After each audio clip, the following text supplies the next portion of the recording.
So the Minnesota Vikings went into the Monday Night Football matchup against the Chicago Bears with one thing on their mind: playoffs, baby. We're in them. But at the same time, I think the major goal behind the whole thing was realizing, hey, this is still on the table for that number one seed. Like the Vikings have to win their last three games here. They already won last night, obviously, against the Bears, but they're going to win their last three games here against the Seahawks, Packers, and Lions. And baby, we're done. We're in. We are the number one seed. We got that bye. We're going to head into the divisional round and try to make some noise here. But the Vikings, took care of business last night against the Bears, and we're going to touch on the winners and losers from the game because I really felt like there was a lot of good things for the Vikings, but there's also some things to clean up, which you might think is bad, but overall I'm actually kind of excited. So let's jump right into it. So first off, the winner, I feel like the number one winner is Aaron Jones.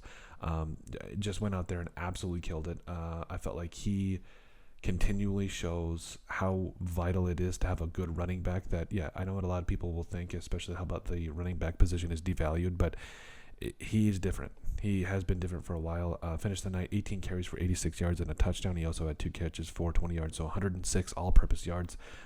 Like we said, just setting the tone up front, finding a way to punch it in there too. That really gave the Vikings a good lead there, and then just being a playmaker in the pass game as well. That third down and a long conversion was huge, especially early in the game there. Cam Akers, like the running game for the Vikings, I felt took a step forward last night against the Bears. So 10 carries for 24 yards and a touchdown for Cam Akers. Like I said, I really feel like this was a spot where the running game stepped up where you needed to, especially towards the end of the game there. Where let's be honest, Sam Darnold, even though he was a winner here, he didn't play his best game, but he made some key throws down the stretch where you had to have him. You had to have he had to make plays for the Vikings to win, and he did that. But he was 24 of 44, 231 yards, a touchdown, and a pick. The pick was basically a punt. So I don't necessarily put that on him. Maybe would you've liked him to throw it out of bounds, but at the same time, like I'm not that mad about it because Tyreek Stevenson. I mean, first of all, you mocked the skull chant, which was not good. But also you catch that interception there where you probably cost your team at least 15 yards of field position, especially in a game like that where it was early. It was still kind of close. I don't know. It is what it is there. But also, Justin Jefferson had himself a night, 7 for 73 and a touchdown. I mean, just amazing catches everywhere. And, again, it wasn't his best game. He did drop that touchdown, but, I mean, it's Justin Jefferson. He stood up on times where you needed him, made plays, and you just love the guy. Jordan Addison was 7 for 63.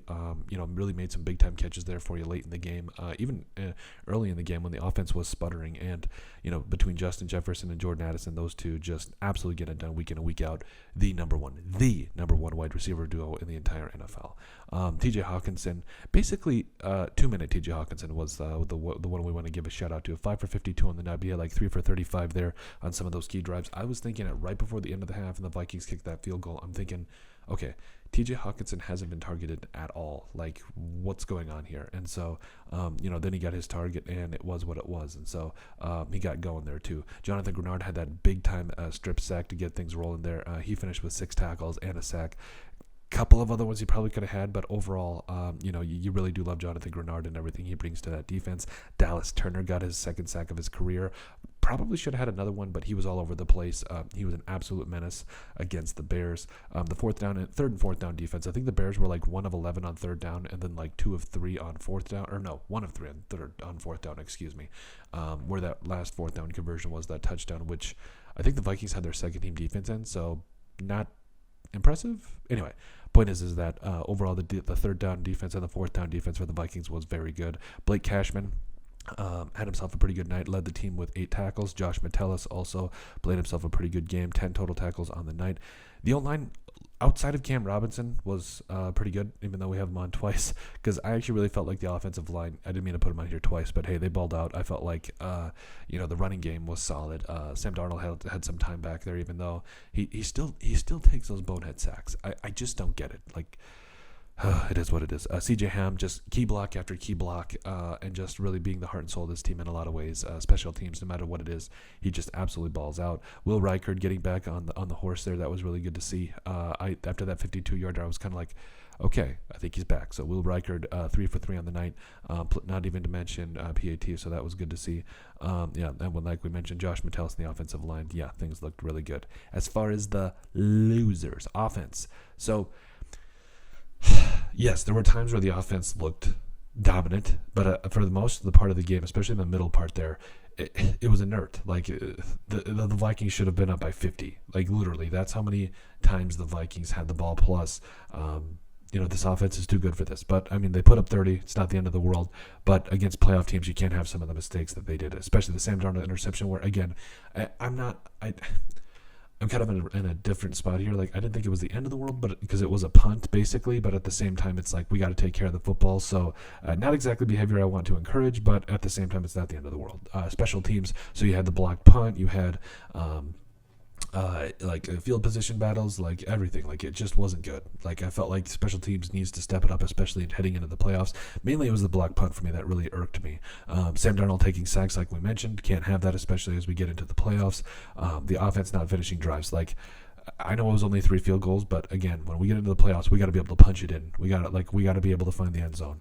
The run defense was horrible. I felt like, obviously the Bears are going to be able to run theirs. I shouldn't say horrible. Let me backtrack here for a second. Like, it was not bad, but it also wasn't good. You did see DeAndre Swift and some of those guys get out and make some plays. So, like we said, it is what it is. Cam Robinson, dude, how many false start penalties? How many like illegal procedure, like holding? Like, I really don't know at this point. It is what it is. It's a win for the Vikings. He's going to come back. He's going to be better than ever. But, the encouraging thing about this is the Vikings beat the Bears handedly, and they did not play their best game. To me, that is encouraging, and I think that especially if they can clean up the small stuff, oh baby, I think it's going to be good. But overall, let us know what you guys think about the winners and losers against the Bears for the Minnesota Vikings. Make sure you guys like, comment, and subscribe down below, and we'll see you on the next video.